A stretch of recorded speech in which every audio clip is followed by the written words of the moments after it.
élite está convencida que consume estas cosas de que todos piensan igual que ellos. Pero no es así. De ahí salen los Trump, los Brexit y todas estas cosas.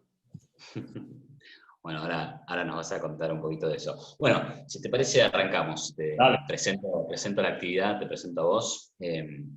Bueno, buenas tardes a todos. Gracias por estar acá una vez más en esta actividad organizada en el marco de la Maestría en Economía y Ciencias Políticas de SEADE. SEADE es una casa de estudios con larga tradición en Argentina, fundada allá por años 70, entre otros por iniciativa de Alberto Venegas Lynch, quien muchos conocen y es una eminencia y un decano del liberalismo y de la Escuela Austríaca de Economía en Argentina y en Hispanoamérica. Y la Maestría en Economía y Ciencias Políticas es un programa que empezó allá por los años 90, y hoy le estamos dando, junto con Adrián Rabier, que es el director del programa, una especie de rediseño que venimos haciéndolo desde el año 2018, revitalizando toda esa tradición de austríaca, de lo que llamamos la economía de la corriente principal, que no necesariamente es solo una cuestión de economía austríaca, sino de un enfoque institucional, de economía experimental, el mainstream economics, como le dice Peter Boettke, ¿no? Y además de toda una gran pata de ciencia política que también tiene nuestro programa, y combinarla con cuestiones más enfocadas a el mercado y lo que necesita el mercado de nuestros graduados. Así que bueno, estamos muy contentos con eso, y en el marco de esta maestría organizamos charlas que nos hagan pensar, que nos hagan debatir sobre el mundo actual, tanto desde miradas económicas como políticas, como del derecho, como de la filosofía, ¿no? Y es en este marco que hoy tenemos el gusto de tener a Axel Kaiser junto a nosotros. Axel Kaiser es presidente de la Fundación para el Progreso, es abogado, doctor en filosofía por la Universidad de Heidelberg de Alemania, profesor visitante en la Universidad de Stanford, como recién estábamos comentando, columnista de diarios como El Financiero y El Mercurio, y autor de varios libros, entre ellos El Chile que se viene, La fatal ignorancia, que siempre lo digo mal, La miseria del intervencionismo, La tiranía de la igualdad, El engaño populista, junto con Gloria Álvarez, El Papa y el capitalismo, y nada menos que ahora la neoinquisición. Como verán, Axel, sos muy prolífico, y además de todo esto, hay que decir que Axel tiene una alta visibilidad pública en Chile, también en Hispanoamérica, sostiene posiciones políticamente incorrectas, y se la aguanta en esas posiciones, ¿no? Que como diríamos en Argentina. Así que bueno, un placer, Axel, tenerte acá. Te cedo la palabra y vamos a hablar un poco de qué se trata esta neoinquisición que estamos viviendo. Gracias, Iván, por esta invitación, una vez más, a hablar con ustedes. Hace un par de años estuve en el edificio, eso sí, ahí dando alguna charla, me acuerdo. Bueno, la neoinquisición, que es el tema de mi libro último, que se enfoca sobre todo al proceso de destrucción de la esfera pública y de colapso del diálogo racional que está teniendo lugar en Estados Unidos y Europa fuertemente. Yo no hablo mucho de América Latina en el libro, no menciono América Latina, pero sí hago el análisis respecto a Estados Unidos y Europa, porque de ahí viene toda la corriente que también a nosotros nos está infectando de intolerancia y de incapacidad de básicamente aceptar opiniones divergentes de la dogmática políticamente correcta, ¿no? La neoinquisición es el nombre que yo le he puesto a estos grupos de personas que en las distintas instancias, ya sea universidades, desde el gobierno, la política, los medios de prensa, en las mismas empresas incluso, se dedican a perseguir, a denunciar, a censurar opiniones que son contrarias o no se ajustan a una retórica, a una narrativa sobre la sociedad occidental, la vida en común, que la describe como fundamentalmente una estructura de opresión de cierto grupo, particularmente el hombre blanco heterosexual, respecto de minorías marginadas históricamente o discriminadas, como serían minorías raciales, sexuales, y también las mujeres, por ejemplo. Se trata de un fenómeno mucho más profundo, complejo de lo que se suele pensar. Ustedes han visto en los últimos meses, ¿no?, en Estados Unidos y en Inglaterra y en otras partes, la fiebre por derrumbar estatuas de todo tipo de personajes, ¿no? La persecución a muchos académicos, también economistas, han salido agredidos por no estar de acuerdo con movimientos como Black Lives Matter. Hoy día se discute la carta que J.K. Rowling, Chomsky, Steven Pinker y muchos otros publicaron en defensa de la libertad de expresión en Occidente, porque la declaran amenazada por una cultura iliberal que ya no tolera opiniones distintas.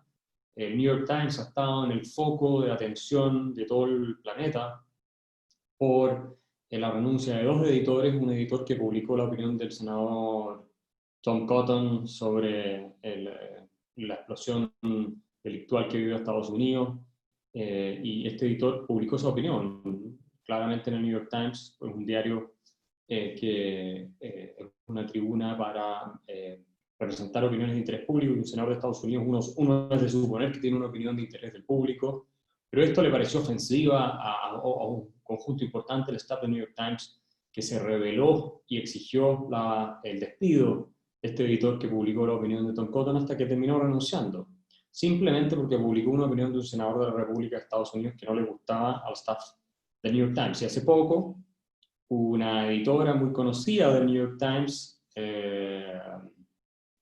Patty Weiss, renunció con una carta que vale la pena leer, donde explica que el New York Times se ha convertido básicamente en un aparato armado de la izquierda más radical de las redes sociales, donde hay un clima totalitario dentro del diario que no permite opiniones distintas ni visiones divergentes de la ortodoxia políticamente correcta y que viene desde la izquierda. Y esto se puede decir de las universidades en Estados Unidos y en otras partes también, por supuesto, pero están totalmente capturadas por estos neoinquisidores, activistas de extrema izquierda, que primero capturaron las facultades de humanidades, fueron contagiando las de ciencias sociales y finalmente están montando todo un ataque en contra de la ciencia. Yo escribí este libro antes de que se destaparan todas estas cosas, pero ya había habido muchos escándalos. Yo tengo muchos ejemplos en el libro de ataques, persecuciones, censura, lo que hicieron a Tim Hunter, premio Nobel de Medicina, por ejemplo, a Philosopher Roger Scruton, las persecuciones a Camille Paglia, a Jordan Peterson.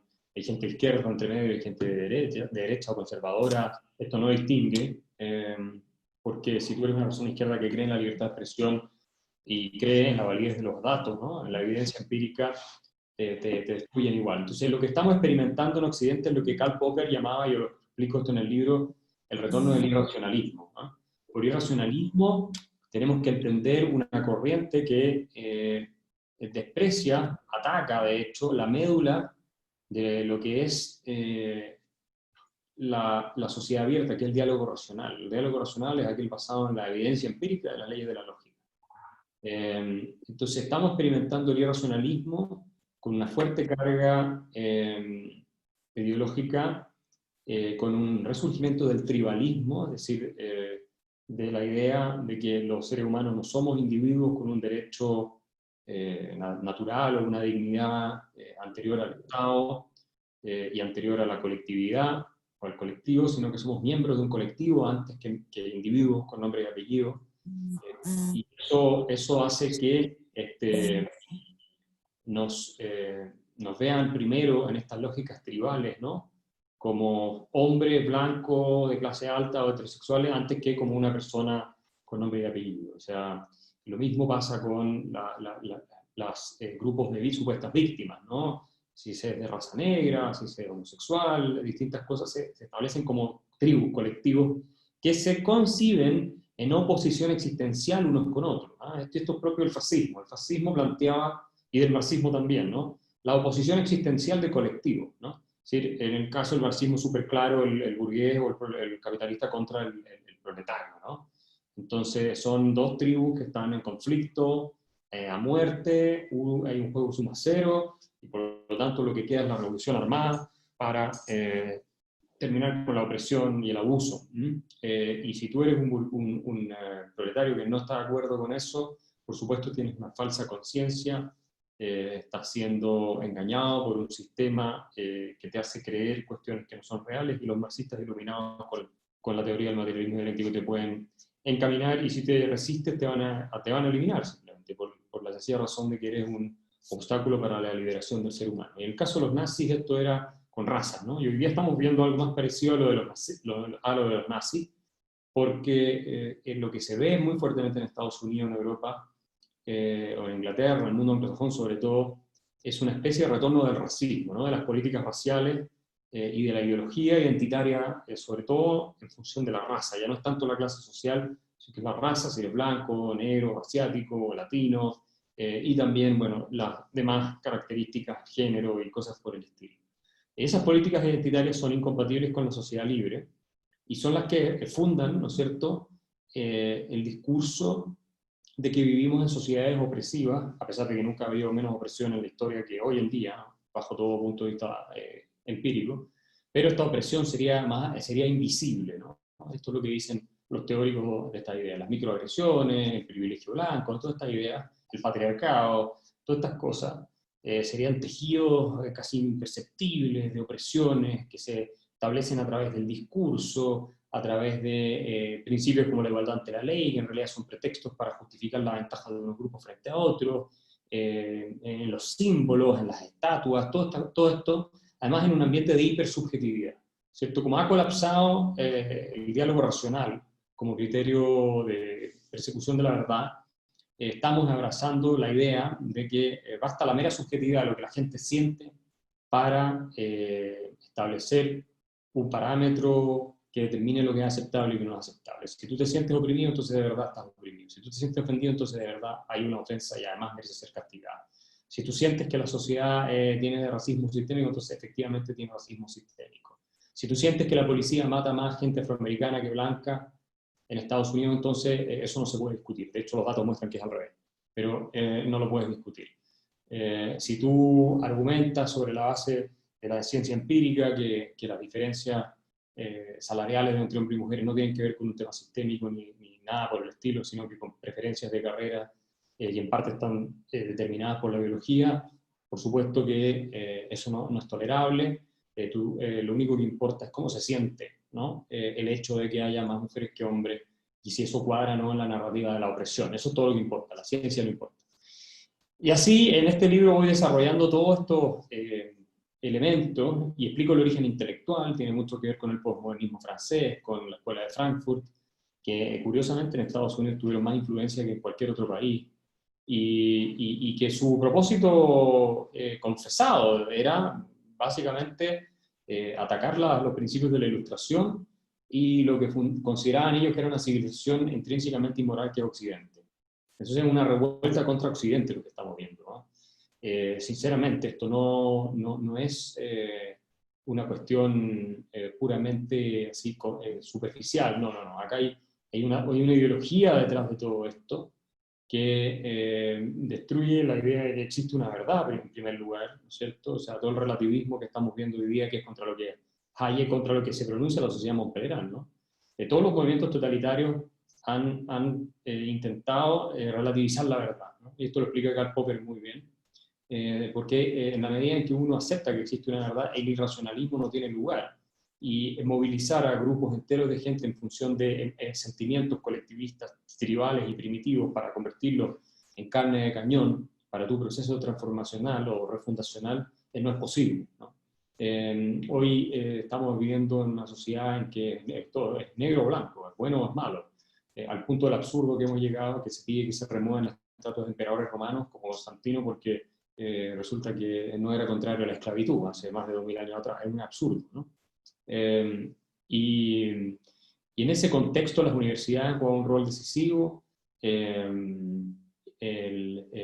medios de prensa también están capturados. Yo tengo datos, tengo muchas cifras acá en el libro. De hecho, el libro consta de 3 capítulos. El primero es la era de la emoción, donde explico cómo estamos entrando en lo que Jonathan Haidt y otros llaman la cultura del victimismo. En realidad Campbell y Manning, dos sociólogos norteamericanos, Jonathan Haidt explica cómo hemos entrado a una generación completa de gente fragilizada psicológicamente, que no resiste la adversidad, y de ahí se monta la cultura del victimismo, que se nutre de esa fragilidad psicológica, y al mismo tiempo de las ideologías identitarias que se enseñan en las universidades. Así es que ese es el primer capítulo. El segundo es la decadencia de Occidente, donde hablo de todo el problema de tumbar estatuas, ¿no? Que ahora se masificó como nunca antes, pero yo ya hablo del capítulo entero de eso.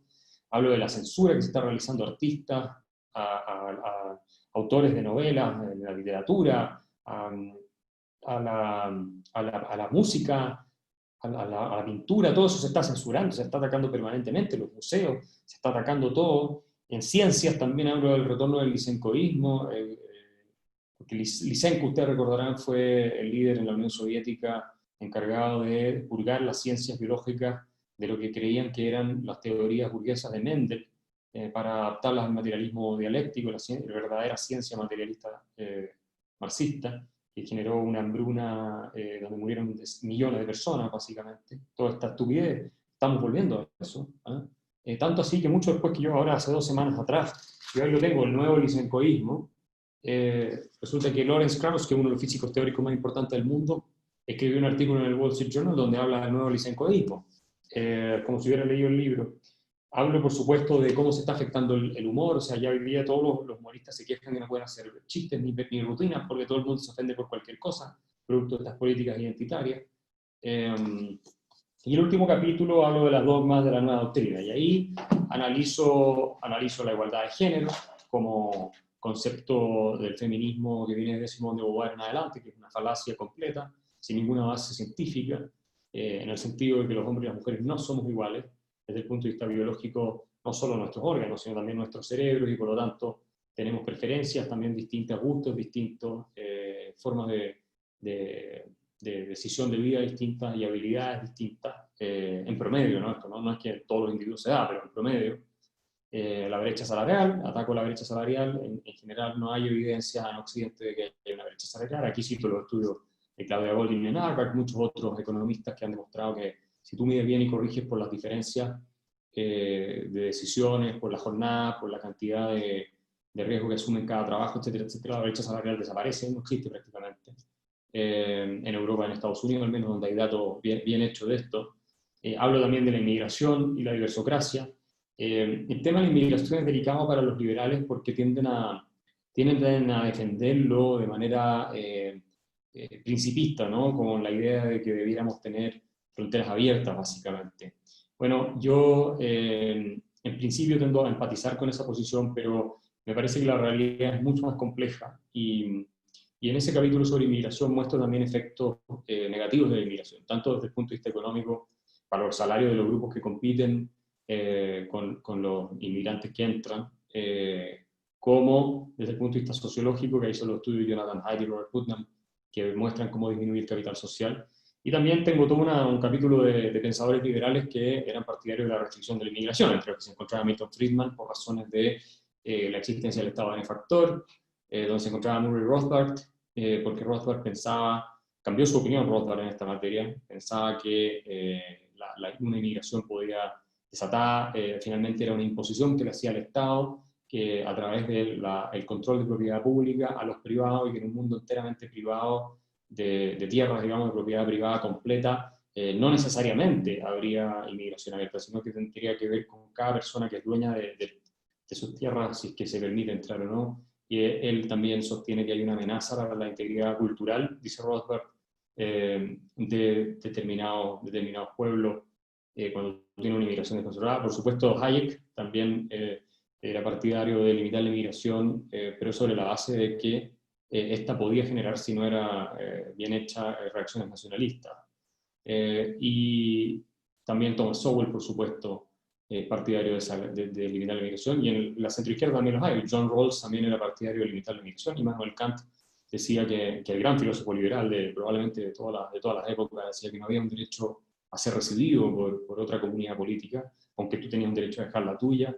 Y así hay varios autores que cito, Miller también de la Universidad de Oxford, que es más de centroizquierda, que tampoco está de acuerdo en ese sentido. No es que yo diga que esta es la última palabra, pero al menos creo que es importante poder discutir estos temas sin dogmatismo, sin descalificación. O sea, yo soy muy abierto a la evidencia, a los argumentos morales, por supuesto.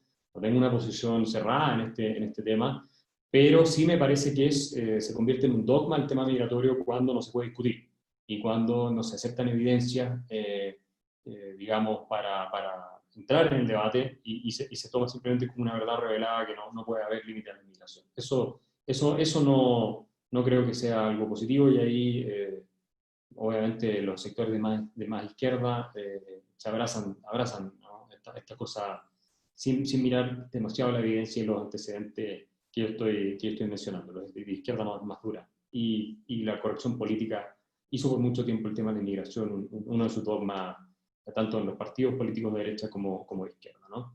Y la diversocracia, que me parece que es una falacia completa. O sea, esto de que tiene que haber la representación tribal tiene que ser equitativa en todas las esferas de la vida social. En los directorios de las empresas tiene que haber la misma cantidad de hombres que de mujeres, en las universidades tiene que haber la misma cantidad de hombres y de mujeres, entre los académicos, en las orquestas de música, en los directorios de museos, y no solo de hombres y mujeres, tiene que haber también la misma cantidad de personas de distinta etnia, o tienen que estar más o menos en proporción a su representación en la población, lo cual es absurdo, todo eso es absurdo. No tiene por qué haber ninguna cuota de representación de nada, me parece a mí, porque no hay evidencia, primero, de que mejore la calidad por tener una política de diversidad, tanto ni de la música, ni el arte, ni siquiera en las empresas. Existe una evidencia de que mientras más diversidad tiene, concluyente, de que mientras más diversidad tiene, más productiva es. O sea, ahí hay una evidencia que se contradicen unas con otras, no es tan claro. Y, sin embargo, especialmente en las universidades hoy día se habla mucho de la diversidad de género, todas esas cosas, pero resulta que no se tolera la diversidad de puntos de vista. La gran crisis que tenemos hoy día es la diversidad intelectual. No existe. No existe en los medios de prensa, no existe en las universidades prácticamente, entre los intelectuales públicos, entre los libros que se publican en editoriales. Vayan a una librería a ver qué tanta diversidad hay. Hay un par de excepciones en general, el resto está todo controlado por pensadores de una misma línea. Y eso ocurre también en los centros de estudio, en Occidente. Digo, sobre todo Europa y Estados Unidos, la mayoría son de un solo lado. En fin, yo tengo datos. Por ejemplo, en Estados Unidos el 95% de los periodistas vota demócrata, de los medios nacionales que cubren política. ¿Cómo vas a tener tú una cobertura relativamente objetiva con el 95% de los periodistas votando demócrata? En Alemania tú tienes casi el 70% de los periodistas se declaran de izquierda, ¿no? Contra un 30% de la población, ¿no? O más, o casi un 50% si vas centro-izquierda, es un 40 y tanto por ciento. ¿No? Los periodistas son casi el doble. Entonces, ahí en Inglaterra pasa algo parecido, en España también. Entonces, hay ahí un sesgo, ¿no? Que está haciendo muy difícil la representatividad de las opiniones, y está desconectando también a un grupo importante de la población de lo que son los medios tradicionales, y está abriendo el espacio para que fanáticos también de derecha ataquen a los medios como solamente un aparato de conspiración. Por último, tengo una referencia al tema de los imperios, ¿no? El libro tiene muchos números, mucho análisis político, filosófico, cultural, bastante literatura, ha sido muy celebrado. De hecho ahora tengo una traducción al inglés que va en camino, porque me dijeron que esto tenía que publicarlo de todas maneras en inglés, y bueno, esperamos publicarlo pronto. Está hecho de manera bastante amable en la lectura, y sin embargo, yo creo que con bastante profundidad. El más extenso de los libros que he escrito. La edición española tiene 360 páginas. La edición esta que tengo acá, que es la de Planeta ya, de Gusto. La de chilena tiene más de 400 páginas, pero la gente que la ha leído le ha gustado mucho. También hay reflexiones sobre el arte, sobre los parámetros que han ido desapareciendo de estética en Occidente. En la introducción hablo y hago un análisis muy bien de lo que era la Inquisición, las cacerías de brujas en tiempo de la Inquisición, ¿no? Donde hay algunos estudios que dicen que hasta 1 millón de brujas se quemaron en la hoguera por herejía y por digamos, cargos de este tipo entre los siglos XII, XIII y el siglo XIX. Hago un análisis de la psicología detrás de los inquisidores y de el manejo del lenguaje. George Orwell está muy citado en la introducción para explicar también parte de lo que está ocurriendo, porque estoy convencido de que lo que estamos enfrentando en realidad es el surgimiento de un movimiento totalitario, aunque parezca esto exagerado, y hay algunos que están hablando de esto, pero que es un movimiento totalitario que probablemente no tenga el impacto que tuvieron los movimientos totalitarios del siglo XX, pero si no lo frenamos a tiempo podría llegar a tenerlo. Y estas no son solo cosas que estoy diciendo yo. Ahora último he leído, sin que los haya visto antes, artículos de John Gray, filósofo inglés, comparando lo que está pasando hoy con lo que pasó con la Revolución Cultural de Mao en China, con los guardias rojos, que obviamente era un movimiento totalitario, y Lawrence Krauss, que compara lo que está pasando en las ciencias hoy con lo que pasó en la Alemania nazi, con la purga de la ciencia judía, y con la Unión Soviética, con la purga de la ciencia burguesa. Entonces, eso es muy a grandes rasgos el tema del libro.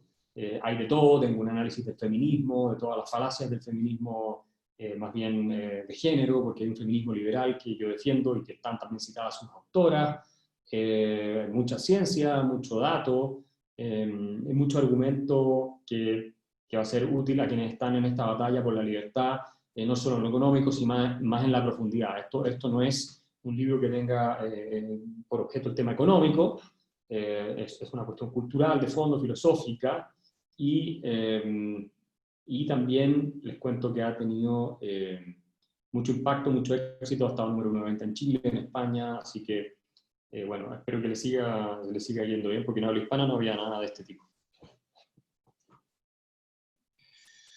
Muy bien, muchas gracias, Axel. La verdad que es súper interesante. Yo tengo ahora, voy a hacer algunas preguntas, pero bueno, al resto, a los asistentes, les sugeriría que si tienen preguntas, por ahí lo más ordenado es que las dejen en el chat, se las voy a ir haciendo a Axel, y eventualmente también pueden, creo que levantar la mano y les podemos habilitar el micrófono, ¿no?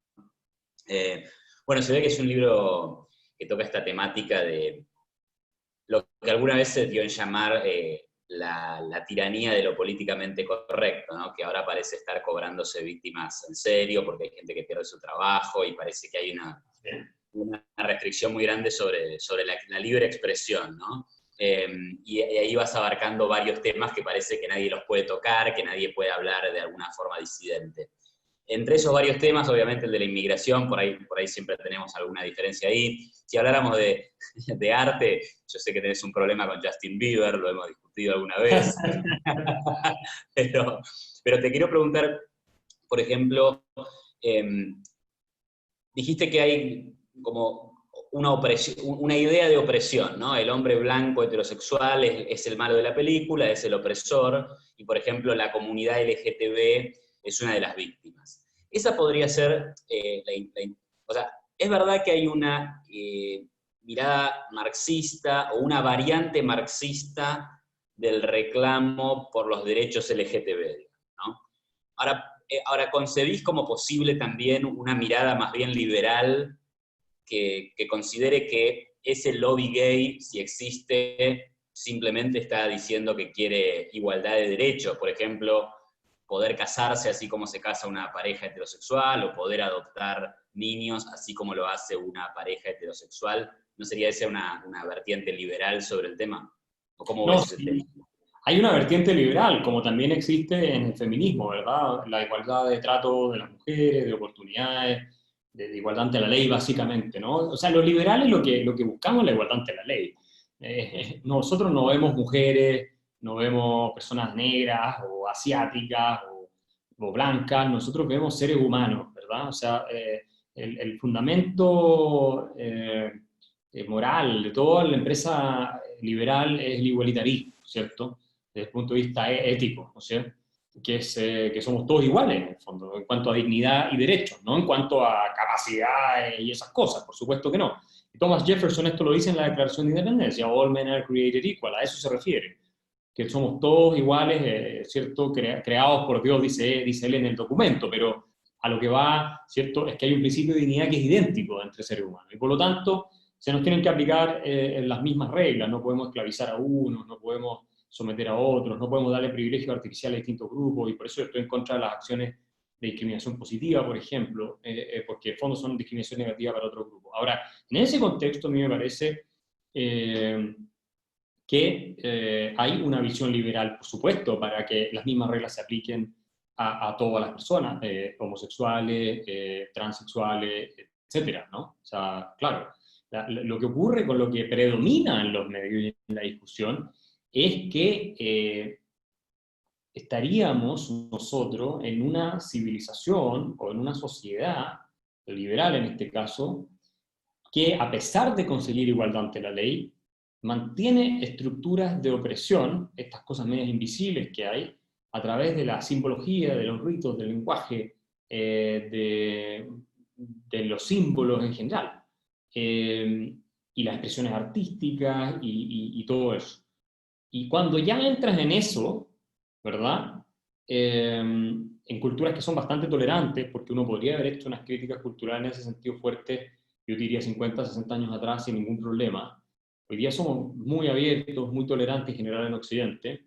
Cuando entras en eso, en que tú tienes un orden por definición opresivo, hagan lo que hagan, digamos, y que la única manera de superar esa opresión es establecer desigualdades ante la ley, ahora sí, con privilegios especiales para las comunidades LGTB, como beneficios, subsidios, transferencias de dinero, con privilegios especiales para las organizaciones feministas, que yo tengo datos de cómo los gobiernos le están pasando plata, porque esto se convierte en un negocio al final, con desigualdad ante la ley en materia, por ejemplo, de legislación de género, que se ha convertido en países como España en un problema respecto de los hombres que enfrentan la posibilidad de una denuncia, aunque sea falsa, de violencia de género, que en realidad es una cuestión bien curiosa desde el punto de vista liberal, porque nosotros no condenamos la violencia, da lo mismo contra quien sea, ¿verdad? No porque seas mujer va a ser más necesariamente, vamos a tener que ponerle el apelativo de género, puede haber circunstancias concretas, que la superioridad física del hombre y todo sean agravantes, pero eso podría pasar también en otros casos. Entonces, cuando se le da ese componente ideológico es donde yo veo el problema, se trata de ir más allá de la igualdad ante la ley para imponer también un modelo de ver las cosas. Por ejemplo, la libertad educativa. Hay mucho lobby LGTB para obligar a todos los padres a enseñarle a los niños que distintas temáticas de LGTB son normales o son lo que corresponde, o desde muy temprana edad. Y a mí eso me parece que es violar el derecho preferente que los padres tienen de educar a sus hijos, ¿no? Y si tú tienes familias conservadoras que tienen una preferencia religiosa, puede ser judío, puede ser católico, puede ser lo que sea, evangélico, ¿hasta qué punto el Estado puede forzarlo a educar a su hijo de acuerdo a esta visión que se quiere imponer desde arriba? ¿Ya? No sé, ahí hay una discusión que hay que tener, que no es tan simple. Lo otro que no me parece correcto es denunciar como una construcción social el género, porque es falso. El género en parte tiene un componente social y cultural, pero tiene uno biológico que es decisivo, vamos, que pesa probablemente más que el cultural, desde el punto de vista de hasta de las elecciones y desarrollo de hombres y mujeres. Entonces, hablar de la heteronormatividad, ese tipo de cosas me parecen un error, porque efectivamente tú estás implicando que hay una especie de discriminación envuelta en esa forma de ver el mundo, cuando en realidad, si tú quieres, un problema de mercado. La mayor cantidad de la gente es heterosexual, así de simple. Entonces vas a tener, obviamente, una oferta mucho más amplia de productos culturales y todo lo demás que apunten a ese mercado.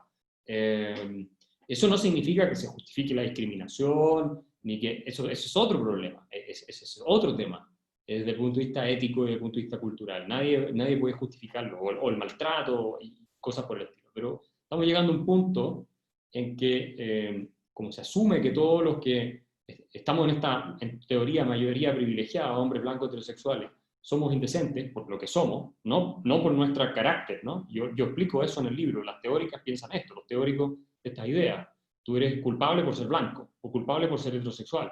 Entonces, si tú en algún momento, por ejemplo, te niegas a contratar a una persona que es mujer o que es homosexual, se presume que lo estás haciendo por su condición, ¿ya?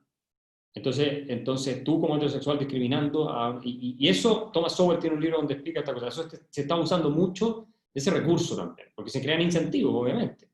Entonces, si tú tienes leyes de discriminación que, comprándote la idea de que las diferencias de proporción en los directorios, en las empresas, o lo que sea, son porque hay una estructura discriminadora, lo que hace es intervenir en la libertad de negocio, en la libertad individual, la libertad de la empresa, de tomar las mejores decisiones de acuerdo a los criterios de los empleadores, para imponer una cultura en la cual tú tienes miedo de que te vayan a sancionar porque te acusen de una conducta que en realidad tú no estás ejerciendo, ¿verdad?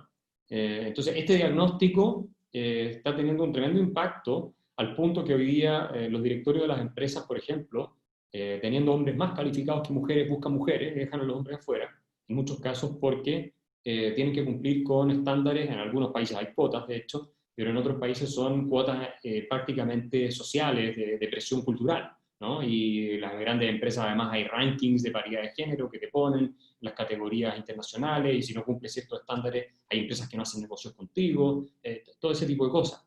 Y eso a mí me parece que es el camino equivocado. Entonces tenéis la visión liberal, que es evaluar a cada persona y valorarla de acuerdo a sus méritos, a su esencia, y tenéis la visión más tribal, que a mi juicio viene con esta carga colectivista, tribal, marxista, que es la que predomina en los medios de comunicación y en la discusión hoy en día, porque no es tu evidencia empírica respaldando esto, bien hecha, respaldando estas acusaciones o estos reclamos.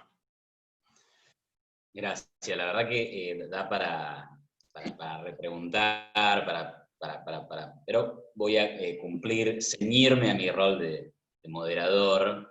Hay muchas preguntas además, entonces voy a pasar ahí a las preguntas del público que también son muy interesantes. Por ejemplo, mi querido amigo Pedro Ders dice, y me parece muy interesante esta pregunta, pues es algo que está ocurriendo de manera muy actual, y es algo que seguro que has tocado en el libro.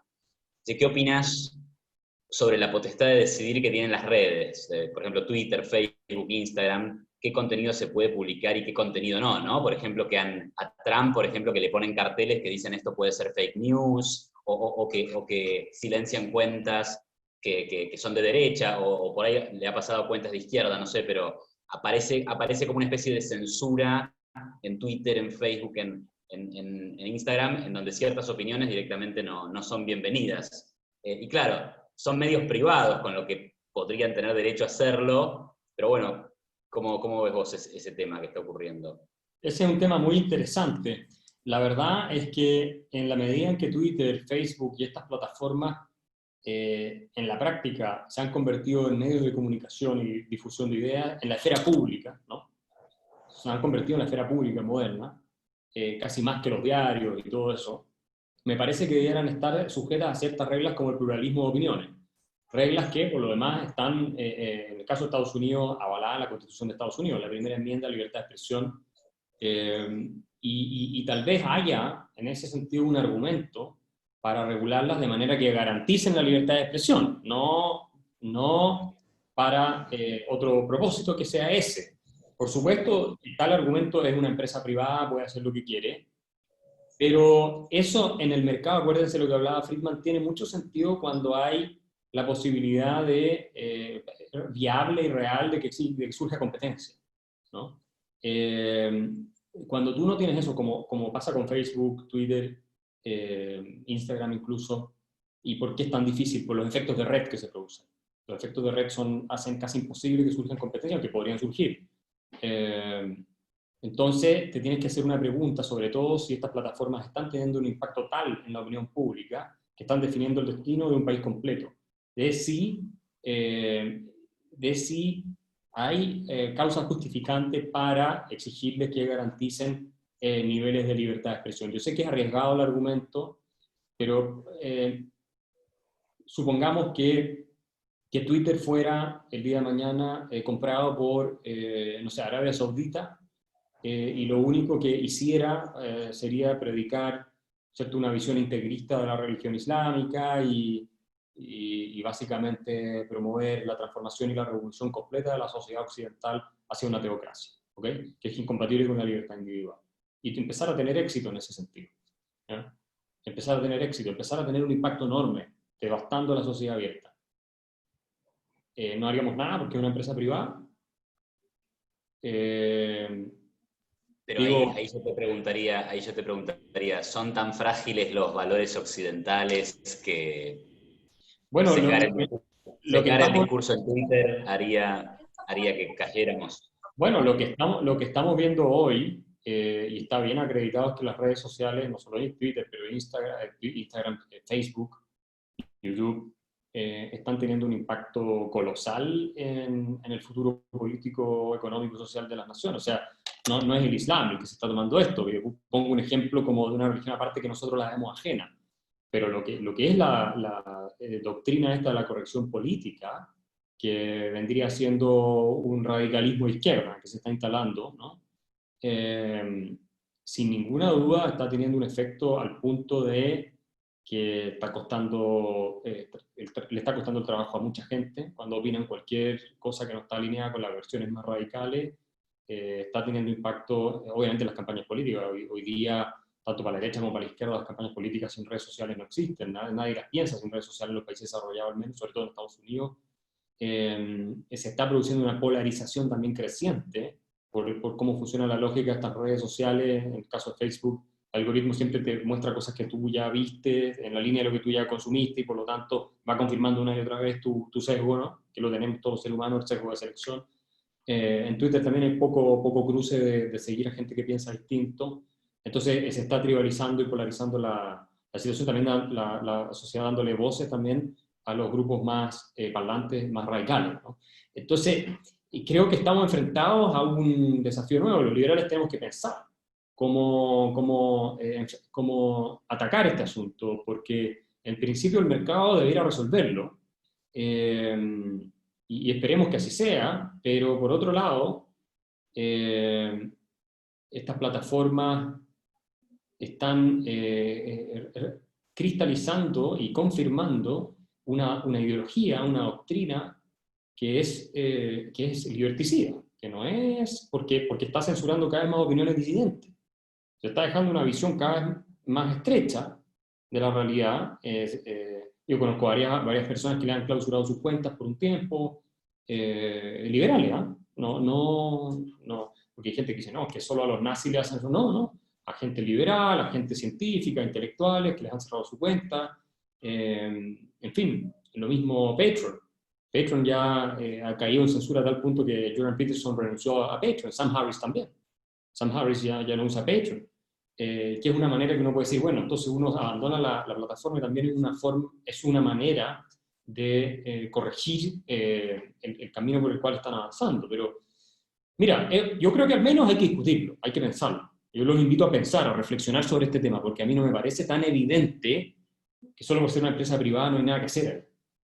Si es que efectivamente están teniendo un impacto demoledor sobre la libertad de expresión, al punto que no solo socialmente se está empezando a restringir y oprimir, sino también legalmente, porque cada vez hay menos espacio de libertad de expresión legalmente por los delitos de odio. En Inglaterra se mete 9 personas al día, se toman detenidas por comentarios en redes sociales.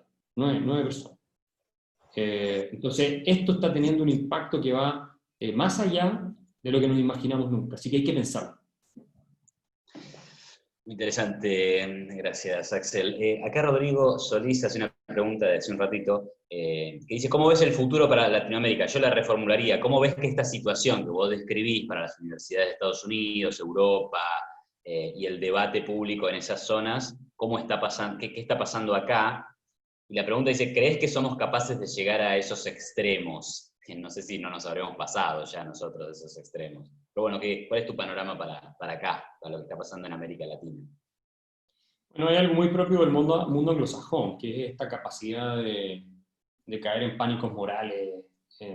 Probablemente de su tradición puritana viene esta cuestión, ¿no?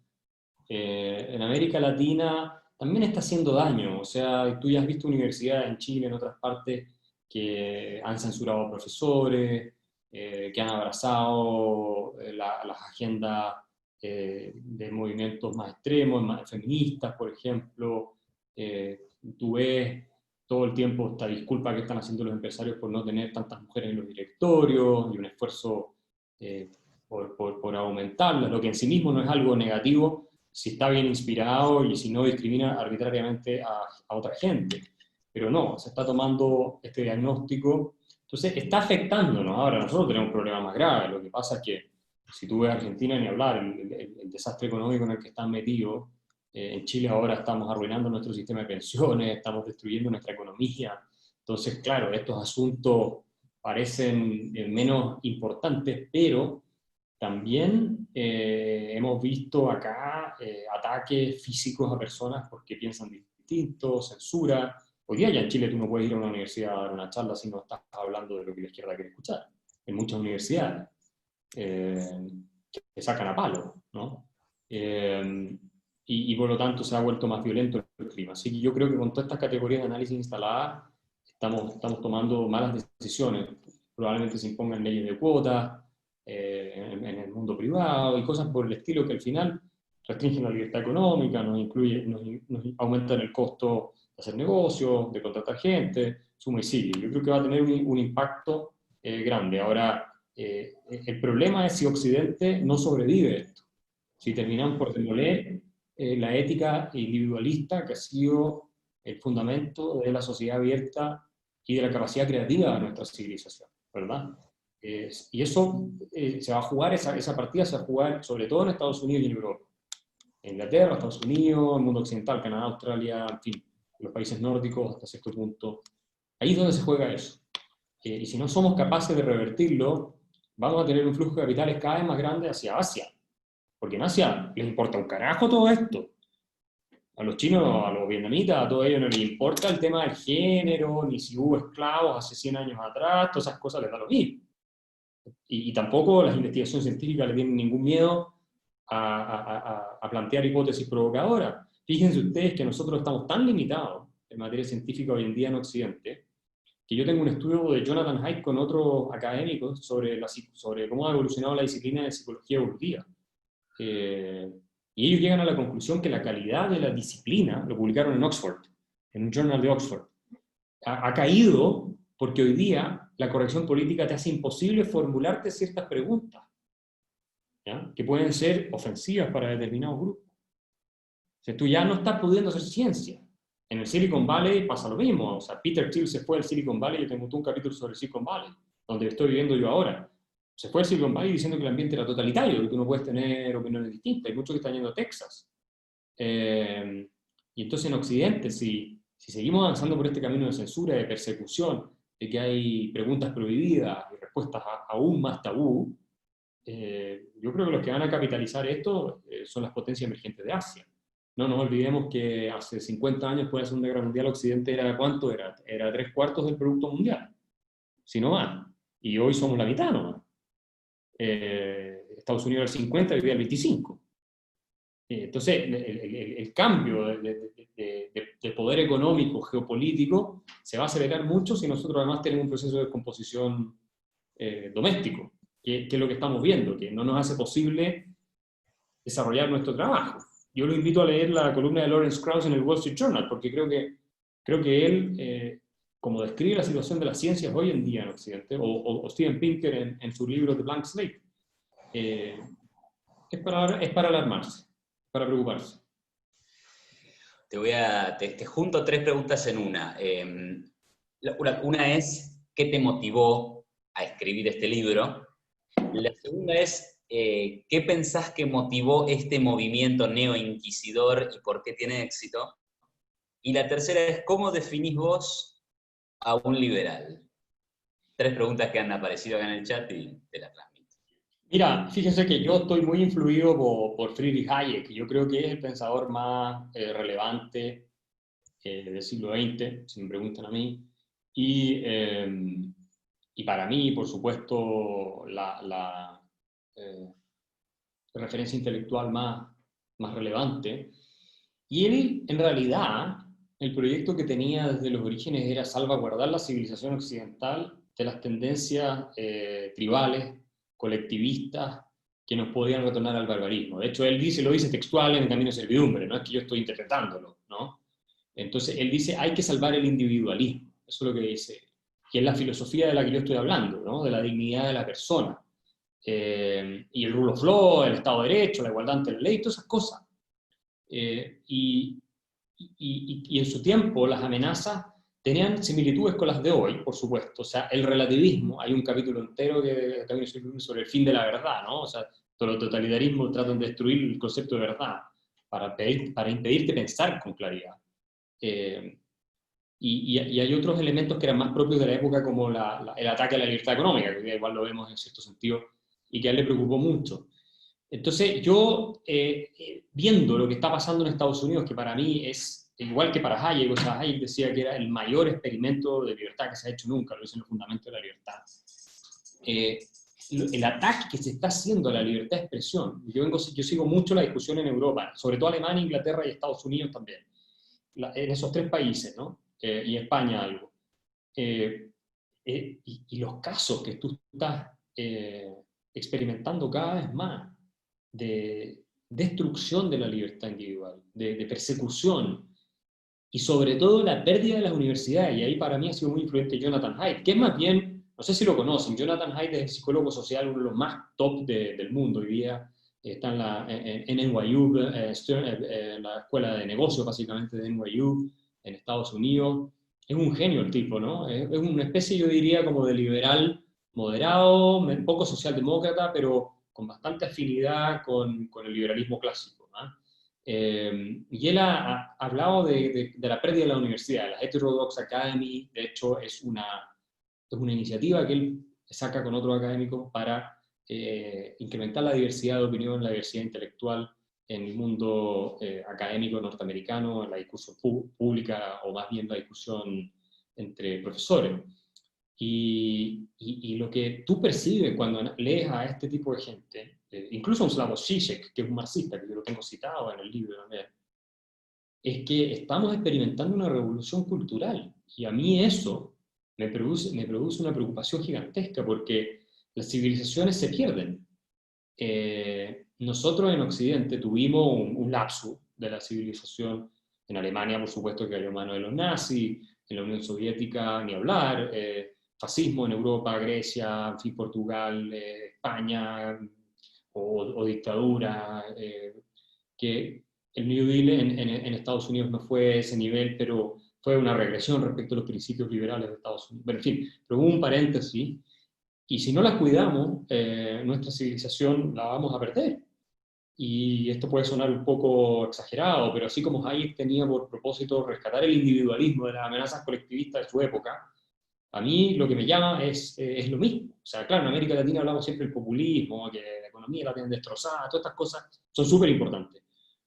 Pero cuando siempre hemos tenido el referente, Estados Unidos o países de Europa, donde decimos, bueno, esto sí funciona, ¿no? Esto sí están bien.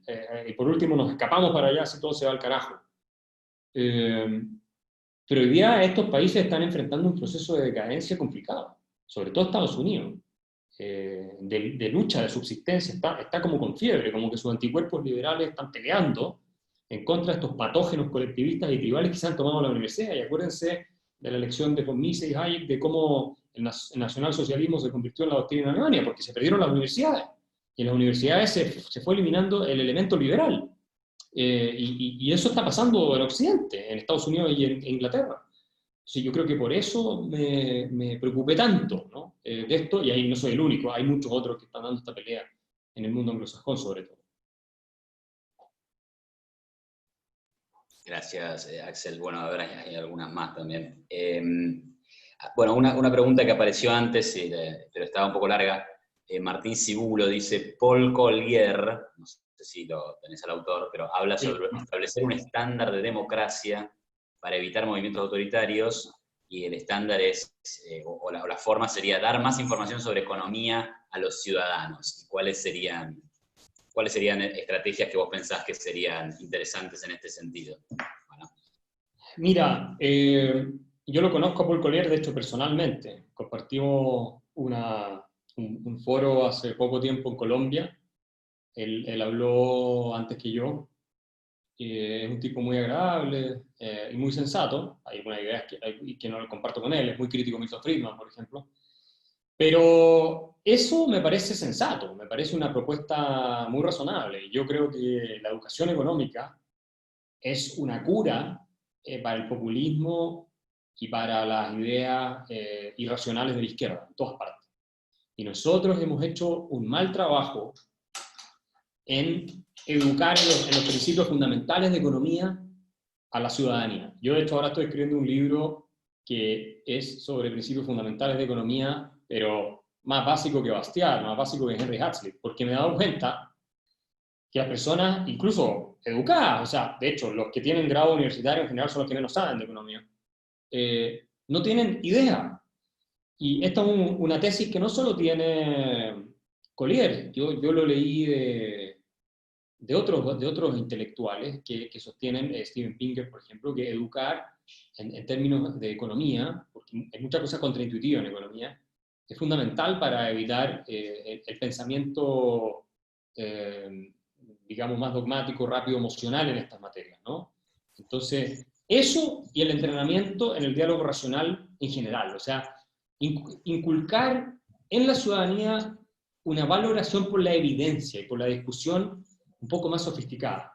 Lamentablemente nuestro cerebro funciona, ustedes han oído hablar de Daniel Kahneman, el sistema 1 emocional, todo rápido, todo es instintivo, es impulsivo, bueno o malo inmediatamente, lo que se siente bien, lo que se siente mal. Yo he hecho muchos experimentos hablando con jóvenes, gente universitaria, donde les pregunto, por ejemplo, ¿quién está de acuerdo que el sistema de pensiones es malo?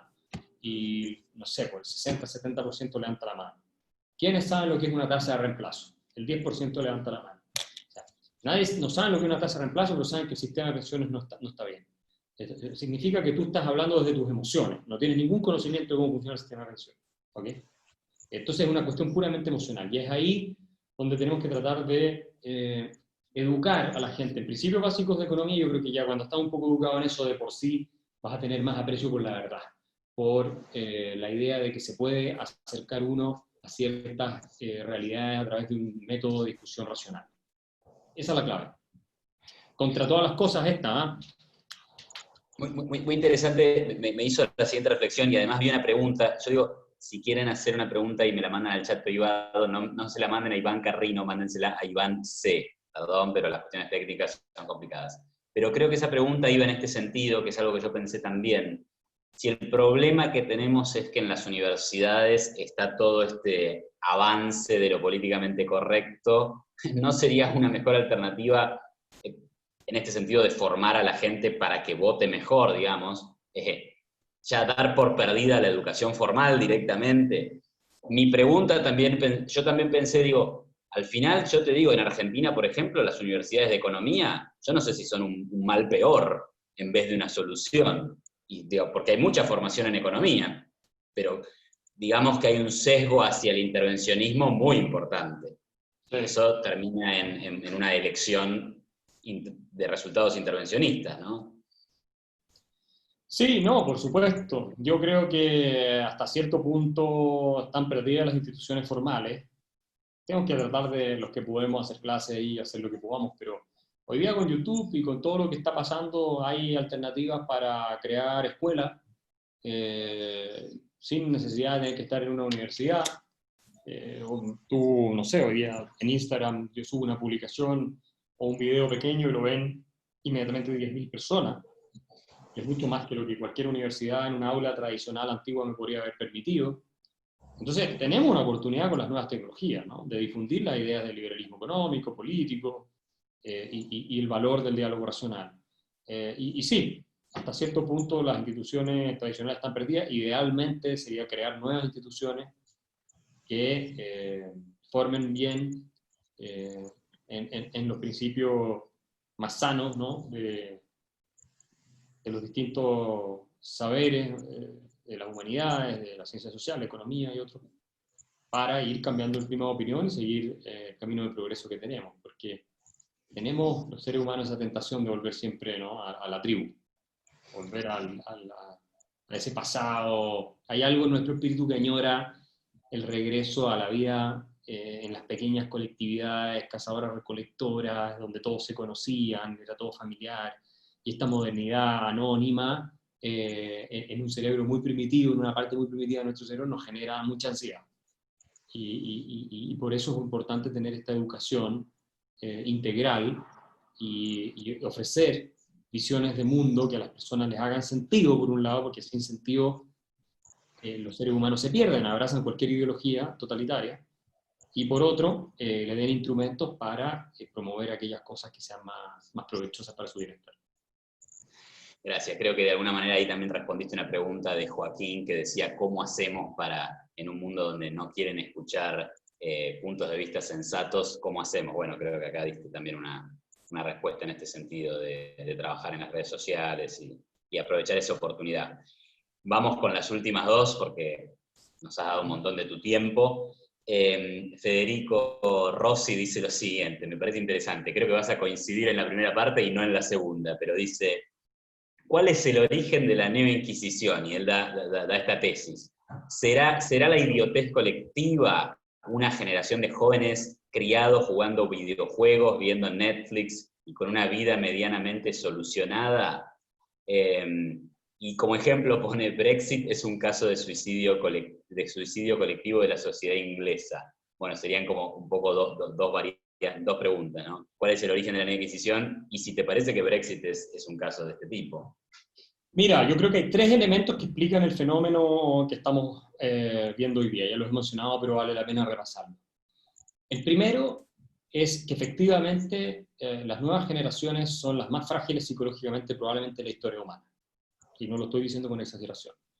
Y ahí les recomiendo leer el libro de Jonathan Haidt y Greg Lukianoff, The Coddling of the American Mind, porque se describe cómo el sobreproteccionismo que han hecho padres, escuelas y todo tipo de instituciones, universidades de las nuevas generaciones, los ha fragilizado psicológicamente. La tesis, que va en la línea de Nassim Taleb de la antifragilidad, ¿cierto?, es que el sistema psíquico, igual que el sistema inmunológico, se beneficia del estrés, de ciertos niveles de estrés, ¿ya?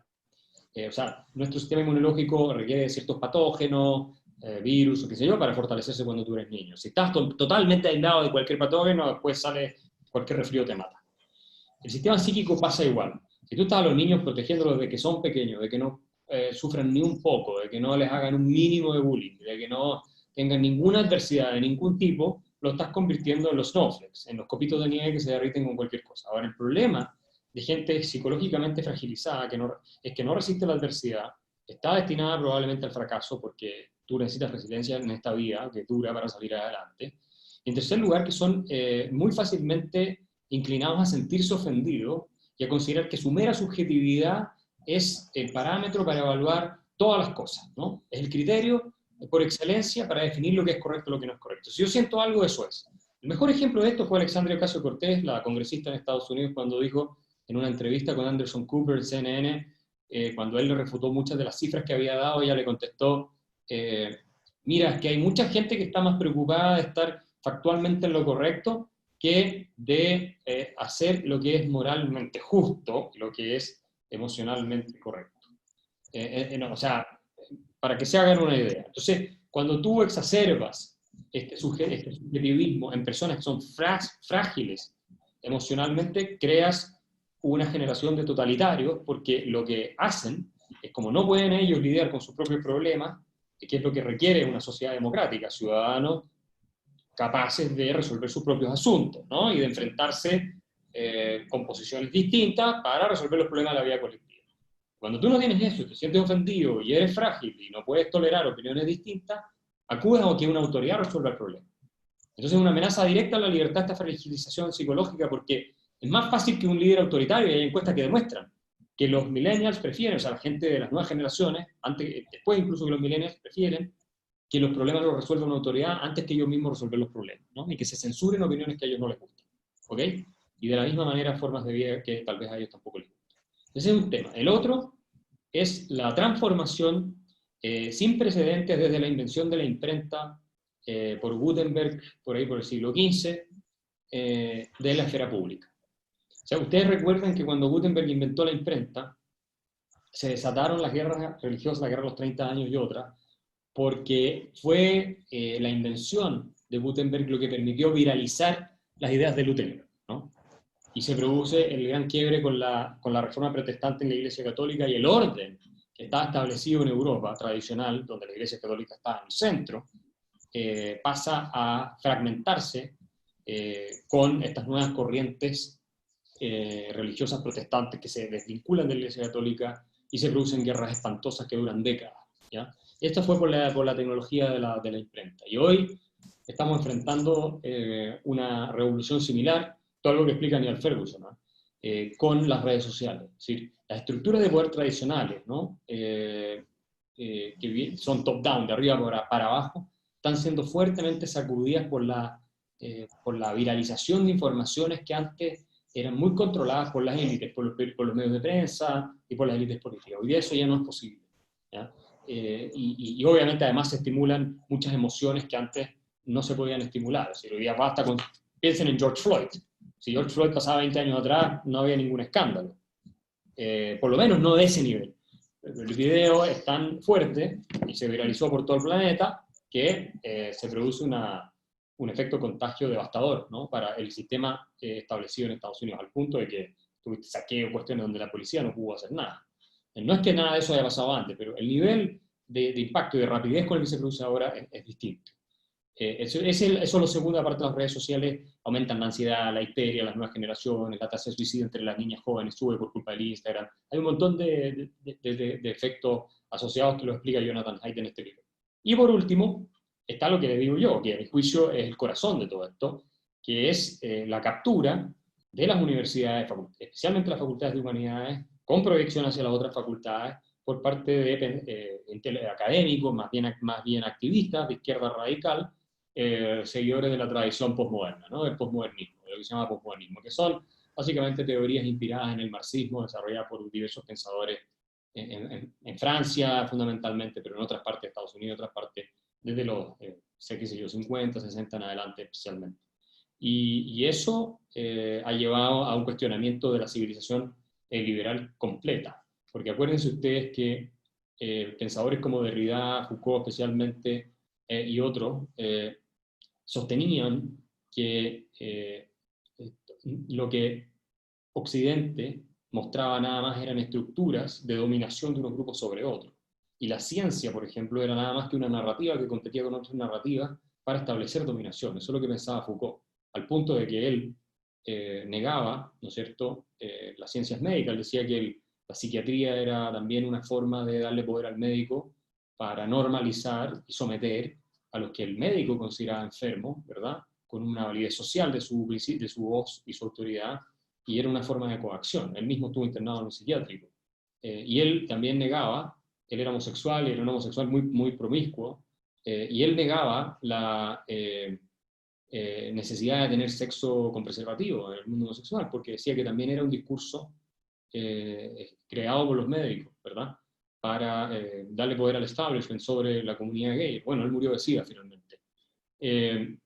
Y ese tipo de ideas fueron mucho más influyentes de lo que ustedes se pueden llegar a imaginar. Y toda esta teoría de que vivimos en estructuras opresivas, y que hasta la gran literatura, yo tengo citado a Harold Bloom de la Universidad de Yale, donde Shakespeare pasa a ser nada más que un representante de clases dominantes, y no es porque haya nada válido ni superior en sus obras, que nosotros lo celebramos, sino solamente porque sirve a estas estructuras de opresión. Eso es lo que se enseña. Eso es lo que se enseña. Y yo lo estudié esto en mi máster en Alemania, en el segundo máster que hice en Alemania. Es una cosa delirante. Y que hay que acabar con el logocentrismo, como decía Jacques Derrida, es decir, la primacía de la razón y del lenguaje, que el lenguaje es nada más que para oprimir. O sea, todas estas cosas han contaminado completamente la universidad, y ahí está la ideología basada en ideas marxistas, ni hablar de Marcuse con su idea de tolerancia represiva, que la tengo citada en el libro, que está alimentando todo esto.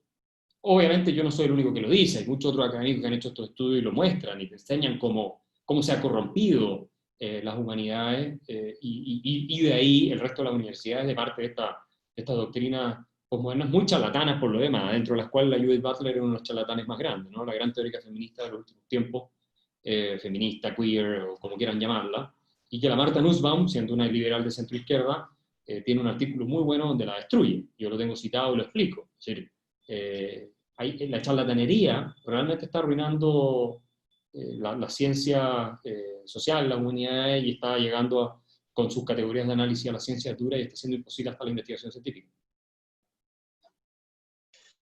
Bueno, Axel, la verdad, porque se escucha tan raro. Okay. Interesantísimo. La verdad, siempre un placer escucharte, compartir con vos. Espero que pronto estés en Argentina. Y bueno, la verdad, voy a comprar tu libro. Me parece súper interesante repasar todos estos puntos para analizar. En Amazon, no sé si llega a Argentina. Desde España te lo mandan, o busca libre desde Chile. Perfecto, perfecto, buenísimo, buen dato, buen dato. Bueno, muchas gracias Axel de vuelta por estar con nosotros, muchas gracias a todos por sus preguntas, por su interés, por la participación y bueno, un saludo muy grande, gracias por tu tiempo Axel, estamos hablando y bueno, mucha suerte, mucho éxito. Gracias a ustedes, un abrazo. Como siempre. Chao, Hasta chao. luego. Qué crack. Chao. Chao. Chao. Chao a todos, muchas gracias. Chao, chao. Chao, gracias. Gran charla. Gracias. Gracias. Chao, un gusto.